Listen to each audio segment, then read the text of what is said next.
Sí, sí. Ya. Perfecto. Bonjour.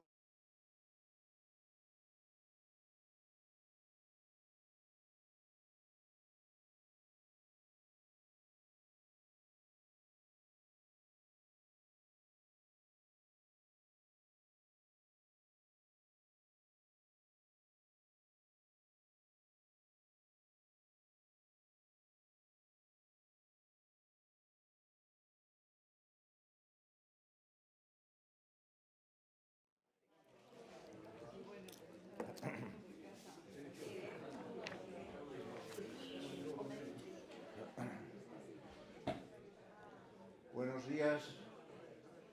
Buenos días a todos. Vamos a comenzar esta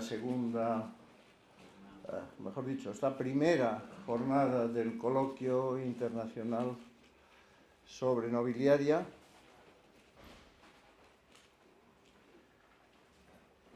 Comenzamos con la intervención de don Luis Valero de Bernabé, marqués de Casa Real. Don Luis es doctor en Historia, licenciado en Ciencias Políticas y Sociales, licenciado en Derecho, licenciado en Dirección de Empresas, funcionario del Cuerpo General Técnico y directivo de una importante empresa multinacional. Es diplomado superior en Genealogía, Heráldica y Nobiliaria por el Instituto Salazar y Castro, diplomado en Heráldica, Vexilología y Ciencias Nobiliarias por el Centro Superior de Estudios del Ateneo de Madrid.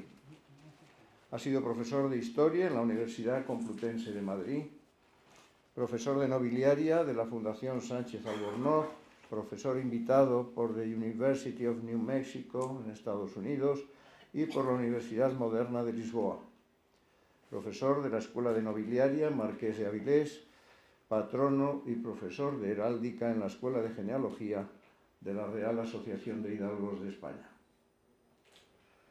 Es director del Colegio Heráldico de España y de las Indias, pertenece a numerosas academias e instituciones culturales españolas, belgas, italianas e iberoamericanas. Ha publicado 12 libros y más de 200 artículos, ponencias y conferencias en temas relacionados con nuestras ciencias. Vicepresidente segundo de la Real Asociación de Hidalgos de España y presidente de su Junta de Probanza. Es miembro del Consejo Asesor y del Consejo de Redacción de la Gacetilla de Hidalgos. Don Luis nos va a hablar hoy sobre la heráldica como manifestación de la nobleza. Luis, tienes la palabra. Muy bien. Buenos días. Los revolucionarios franceses consideraron la heráldica como un signo feudal, prohibiendo la exhibición de blasones en junio de 1790. No deja de ser un contrasentido que esto ocurra en un país como es el Reino de Francia en aquellos tiempos, en los cuales la heráldica estaba al alcance de todas las clases sociales. En un país en el que un monarca, Luis XIV, había casi obligado a que todos adoptaran su escudo. No solamente la nobleza, sino los oficiales reales, los funcionarios, los cortesanos, inclusive los concejales y los gremios artesanos, con idea de recabar unos fondos con el que financiar las múltiples guerras en las que estaba embarcado. Ossier, como roi d'armes, se encargó de preparar numerosos escudos. Hubo un gran armoriel de la France, en el que están pensados 120.000 escudos, de los que apenas la 10ª parte son de escudos nobles, y dicen que se sacaron, si no estoy mal informado, 6 millones de libras. Luego, la heráldica estaba al alcance de todos. Ahora bien, siempre la heráldica en todos los países, cuando se ha suprimido la nobleza, como pasó en Alemania y en Austria después de la Primera Guerra Mundial, al mismo tiempo que se suprimía la nobleza, se prohibía la heráldica. Inclusive en Austria, si no estoy mal informado, los grandes cargos, multas que se hacían por exhibir un blasón, hoy en día siguen vigentes, aunque al cambio actual creo que valen 3 o 4 euros de multa. Muy bien, este concepto de heráldica y nobleza ha venido asociado todos los tiempos. Vamos a tratar de analizar aquí cómo se produjo y cómo evolucionó en los diferentes países europeos.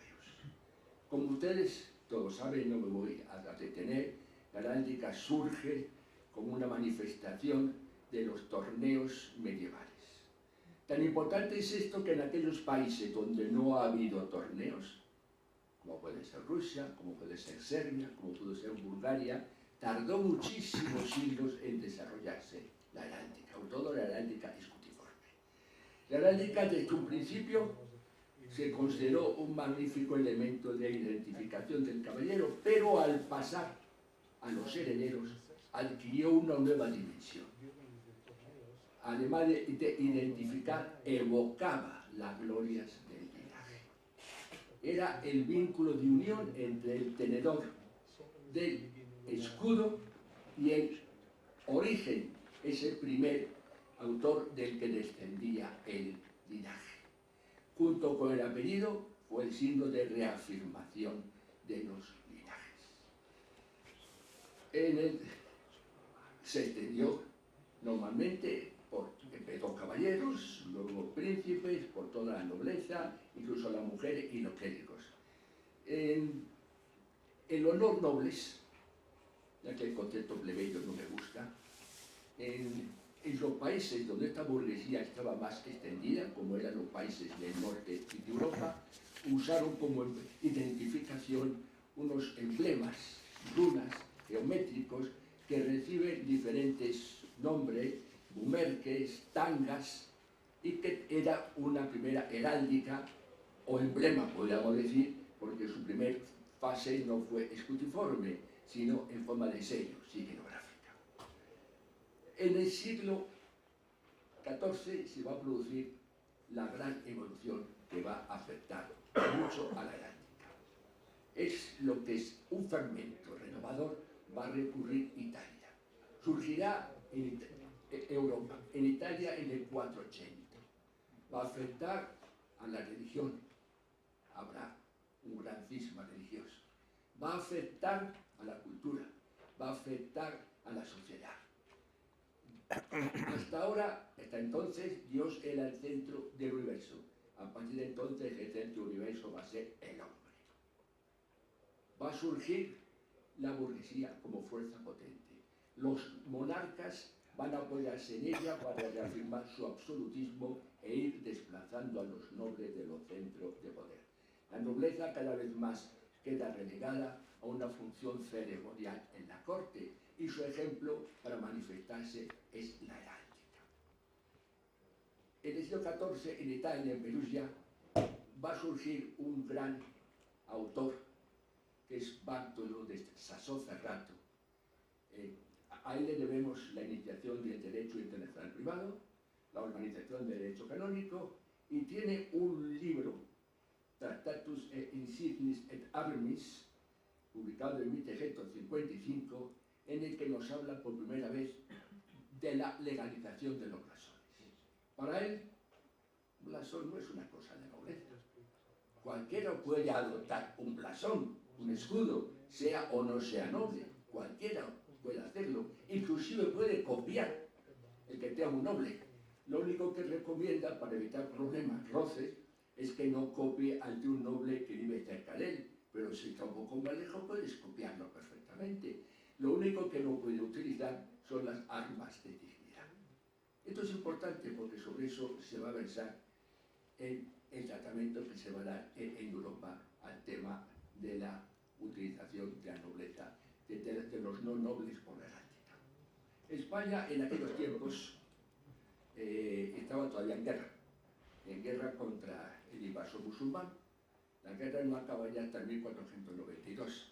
Hasta entonces el esfuerzo bélico hacía que todo estuviera orientado hacia la guerra.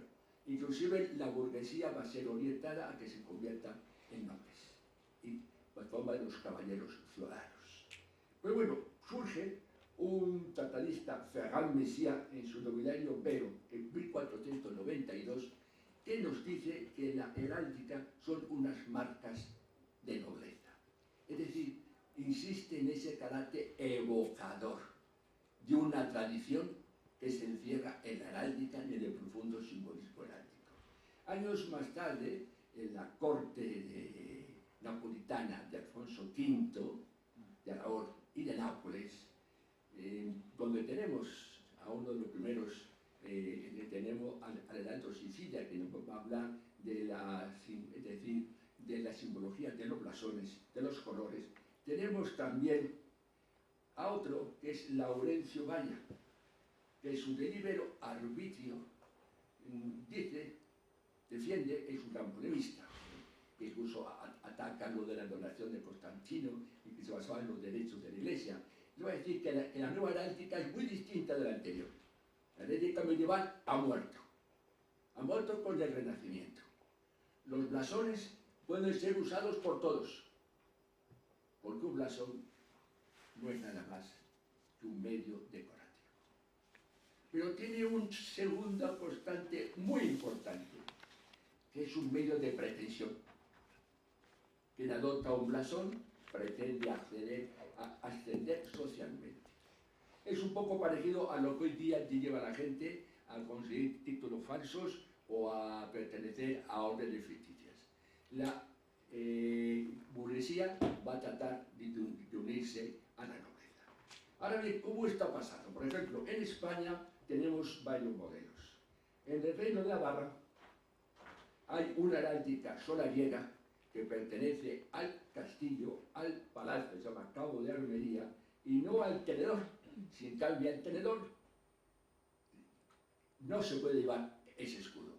Ese está grabado en piedra allí. Va a existir también una heráldica territorial. Había los 5 nobles valles en los cuales, por razón histórico-política, los reyes habían concedido la nobleza colectiva a todos sus habitantes y tenían un escudo colectivo para todos los miembros del valle. A veces cientos de familias usaban el mismo escudo, aunque tuvieran apellidos muy distintos. Luego existía también los reyes, aquellos que ennoblecían, concedían al mismo tiempo su escudo. Es decir, aquel que no fuera noble no podía usar escudo. Aquel que no tuviera su escudo registrado cuando fuera noble no podía usar escudo y era perseguido penalmente. Aquí tienen ustedes el libro de Armería. Un tema característico de España es que realmente la presentación en los jamorianes es siempre muy sencilla. Se presenta únicamente el escudo, sin tantos adornos externos como en otros armorianes. ¿Qué va a pasar? Bien, en el reino de Aragón, usar la heráldica era privativo de la nobleza. El fiscal real tenía encargo de todo aquel que exhibiera la heráldica, bien en la fachada de su casa o bien en sus vestimentas, perseguirlo. Pero perseguirlo porque no era noble, no le pedía de dónde sacaba el escudo, porque era en la libre adopción. Ahora bien, había un juicio especialmente, llamado juicio de jactancia ante la Corte de Justicia, que ya, usted demuestra que es noble. Y si no es noble, ese escudo lo obtuvo mi padre, sí, pero no lo exhibió. Usted no puede exhibirlo. Si no es noble, pite el escudo y pague la sanción. En cambio, en el vecino reino de Castilla, la heráldica fue libre, totalmente libre y totalmente abierta. Hubo reyes de armas, pero lo hicieron. En el siglo XVI, cuando comienza el sistema de probanzas, que todos tenían que probar su nobleza para acceder a cualquier orden militar, al ejército, a cualquier cargo público, había un juicio, y el juicio es que iban los comisarios al lugar de origen, buscaban su casa, entonces miraban cómo vivía su antepasado y preguntaban a sus vecinos. Todos empiezan a poner en la fachada de su casa complicados escudos. Si pasan ustedes de todo por parte del norte de España, Cantabria, Galicia, el País Vasco, las grandes labras de piedra en la fachada. ¿Por qué? Porque si van los comisarios vieron que tenían un bonito escudo.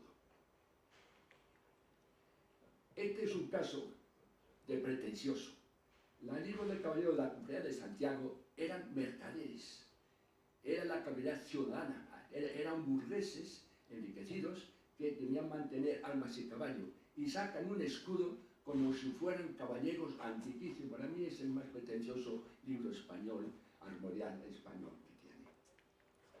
El caso de Portugal también se puede considerar como prohibición del uso de escudo. El rey Alfonso V había prohibido en 1466, diciendo que los blasones eran prerrogativa exclusiva de la alta nobleza. El rey Manuel I, sus ordenaciones manuelinas, reglamentó los reyes de armas y dispuso que eran los que hacían un escudo, solamente salvan aquellos escudos de las antiguas familias. A partir de ahora solo el rey podía conceder el derecho a usar armas. Tuvo que tolerar, porque era impagable que la burguesía utilizara escudos, pero puso una curiosa limitación.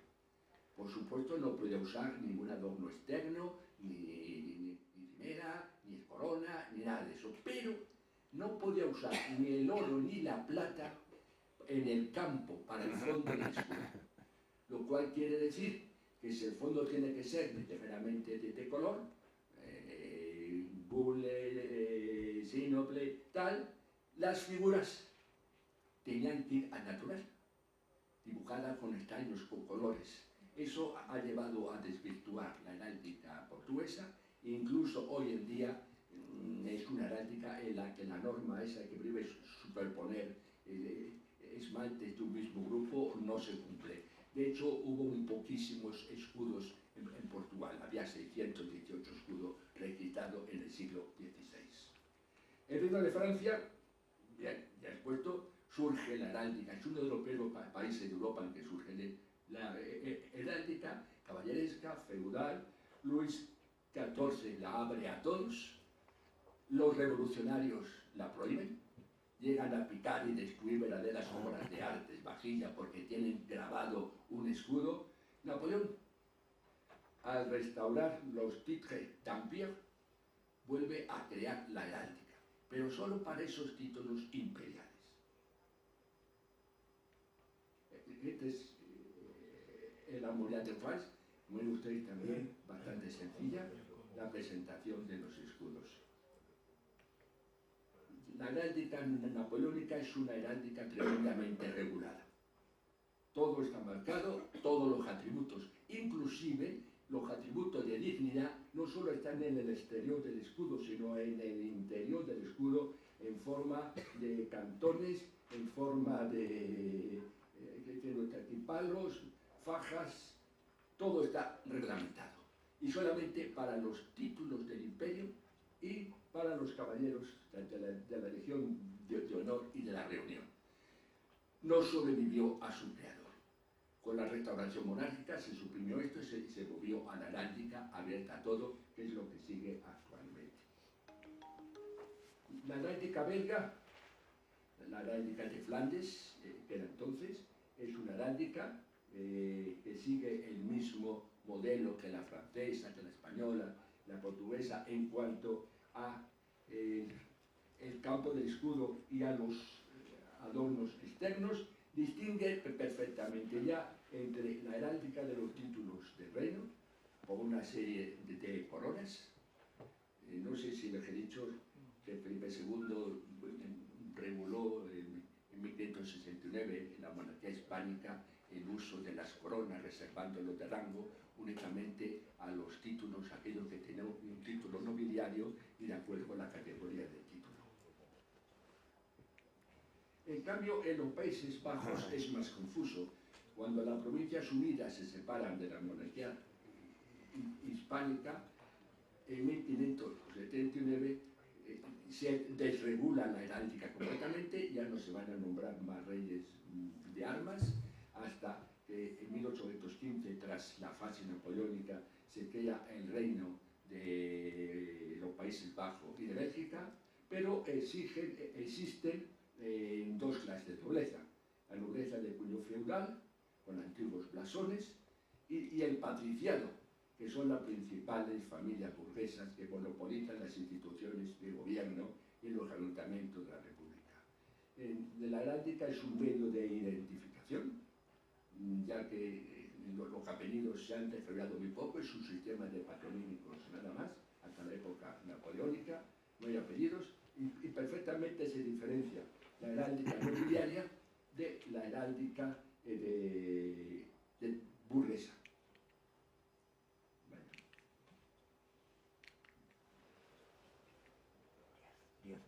Bueno, vamos a ver. Voy pasando. La heráldica suiza sigue el mismo modelo. La heráldica inglesa, hay un sistema, está herméticamente controlada por la corona hasta la fecha. Se diferencia perfectamente por medio de los atributos quienes pueden usarla, inclusive el hecho de ser admisible utilizar un escudo supone ya una cierta situación nobiliaria o protonobiliaria, como se dice hoy en día. La heráldica escocesa es una heráldica clánica, que el uso de los escudos están, el escudo del clan solo puede usarlo el jefe del clan junto con el barón, con el sombrero y el pendón baronial. Los hijos pueden usarlo con una serie de lisuras y el resto del clan únicamente en la parte inferior con la insignia del clan. Irlanda la imponen los normandos, la heráldica en modo inglés, ya que no existía antes la llegada de los normandos la heráldica allí, y hay un rey de armas nombrado por los ingleses. Con la independencia de la República de Irlanda se recuperan los antiguos sellos cláricos y se abandonan todos los elementos externos propios de la heráldica británica. El otro modelo es el germánico. Es una gran cantidad, es una heráldica muy vistosa, con gran cantidad de cimeras, y en ellas se usan tantas cimeras como feudos se tiene. Se llega al extremo de la heráldica de los príncipes, llegan a tener hasta 10 cimeras.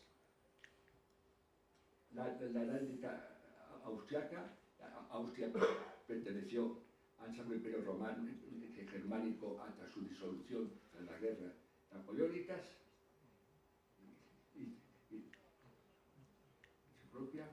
Los húngaros tienen una heráldica especial, pues es una heráldica especialmente guerrera, es una heráldica nobiliaria. Hay unos libros de registro de esa heráldica. Los reyes ennoblecen muchísimas familias a título individual o colectivo para compensar las pérdidas habidas en la guerra contra el Islam. Es una heráldica que no es escutiforme, es decir, mejor dicho, no es de combate, no se ponen los escudos, no hubo torneos allí, por eso son escudos que más bien parece un cuadro más que un escudo, por los motivos que tienen. Rumanía, los tres principados danubianos que conforman hoy en día la heráldica solamente existen los príncipes, sobre todo de Transilvania por la huella fanariota, y la heráldica de las grandes familias. Se pasa de una heráldica de banderines y de sellos de los príncipes a una heráldica escutiforme, pero ya en el siglo XV. Los musulmanes prohíben completamente la heráldica. Los daneses, entramos ya en la heráldica escandinava, que sirve para todos los países escandinavos, van a usar tantas coronas como el grado. Es decir, los varones 2, los condes 3, los nobles usan también una prosbóscide, los que son simplemente burgueses no pueden usar ningún tipo de corona. En Suecia, lo mismo que les he dicho a ustedes. En Noruega, usan la heráldica los nobles suecos que están allí, el resto del pueblo usa una heráldica sencilla. En Finlandia, lo mismo, los nobles suecos que la dominan llevan sus escudos, el pueblo usa unos banderines heráldicos y una heráldica mucho más sencilla, aunque con un trazado sumamente peculiar. Los polacos tienen una heráldica clánica, derivada a partir de los escudos de los clanes. Cada clan tiene un solo escudo, pero la Slacha se va tomando la derivación de las familias nobles, exclusivamente nobles. En Serbia es ya una heráldica eslava. La heráldica es bloqueada por la invasión musulmana y prohibida. Y se mantienen los armoriales y líricos que van a surgir posteriormente en el siglo XVI, recordando antiguos escalos. Es patrimonio únicamente de las grandes familias. En Bulgaria ocurre lo mismo, está totalmente prohibida. Ahora se está haciendo una heráldica actualmente, con unos modelos muy variados que se toman ejemplo de todas partes.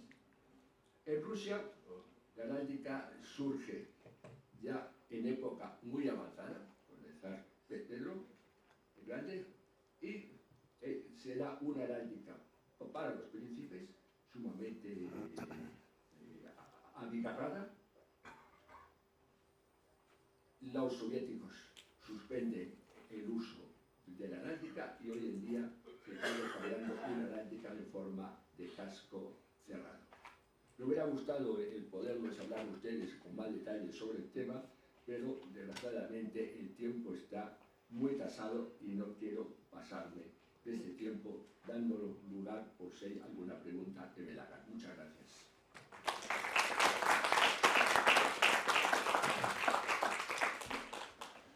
Muchas gracias, Luis. ¿Quiere hacer alguna pregunta, hacer alguna cuestión? Michel Popov. Je vais essayer de parler lentement. Merci d'abord pour ce vaste panorama. Je voudrais souligner quelques points. Au début du XVIe siècle,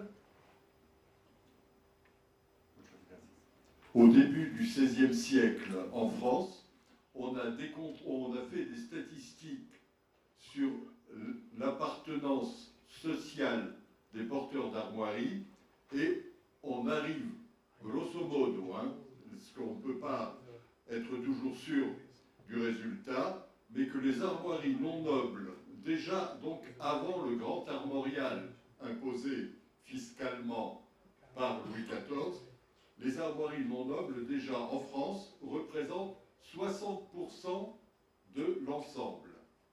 Donc les armoiries nobles sont de 40%, et ceci est au fond normal, dans la mesure où en France, les armoiries ont toujours été de libre adoption, et que la seule limite juridique au port d'armoirie, c'était d'être un homme libre. Ça, donc, c'est un premier point qui explique ceci, excusez-moi. Si nous allons dans le nord de l'Italie, en Toscane par exemple, ce pourcentage est encore supérieur.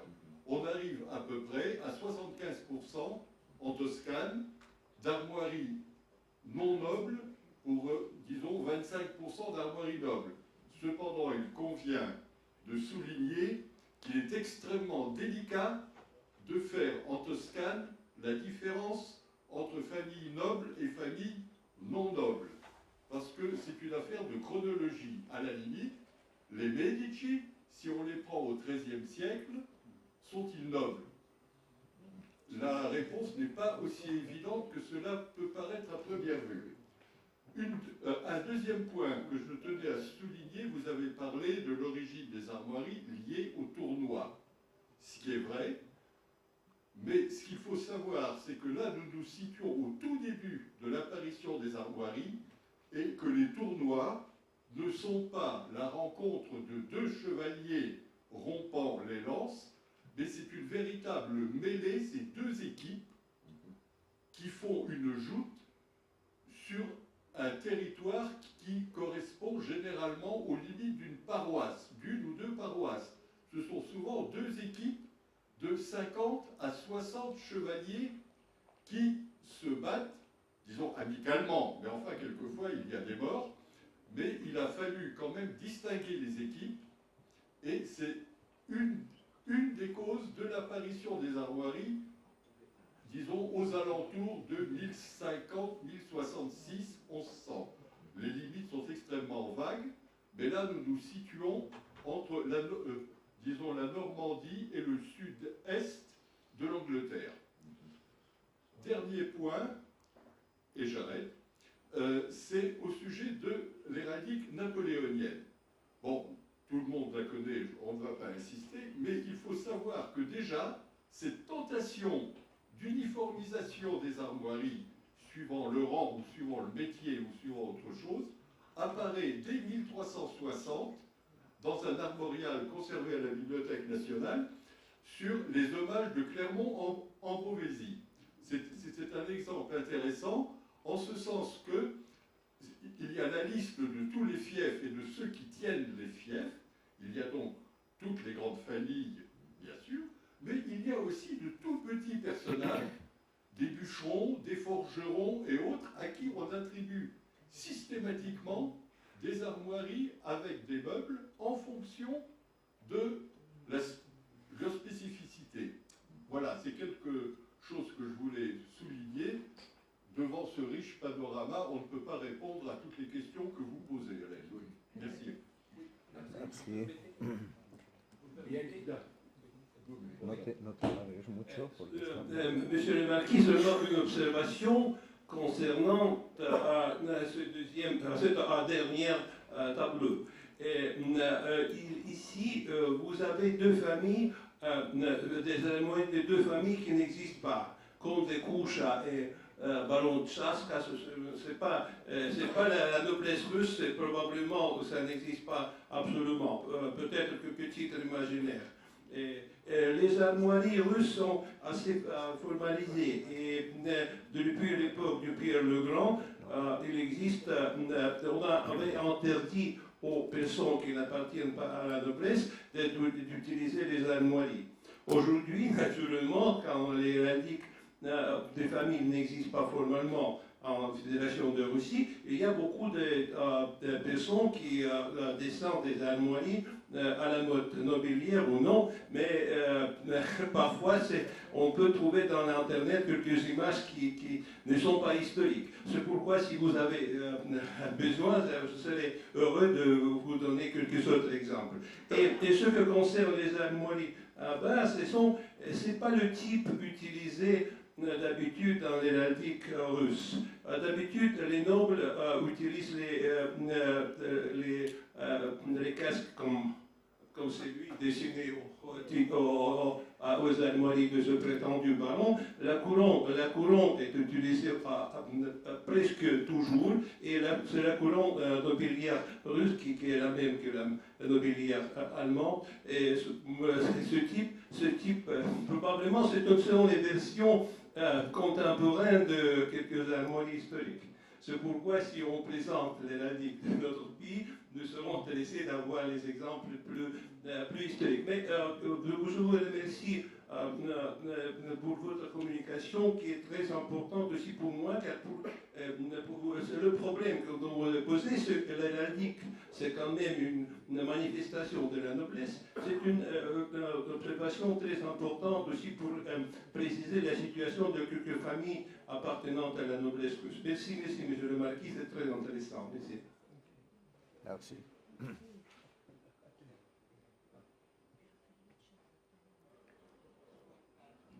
Bueno. Muy interesantes todas las observaciones que habéis hecho y probablemente alguna más que se podría hacer, pero estamos con el tiempo justo. Entonces, muchas gracias, Luis, y continuamos con la segunda interviniente, Margaret Rhodes.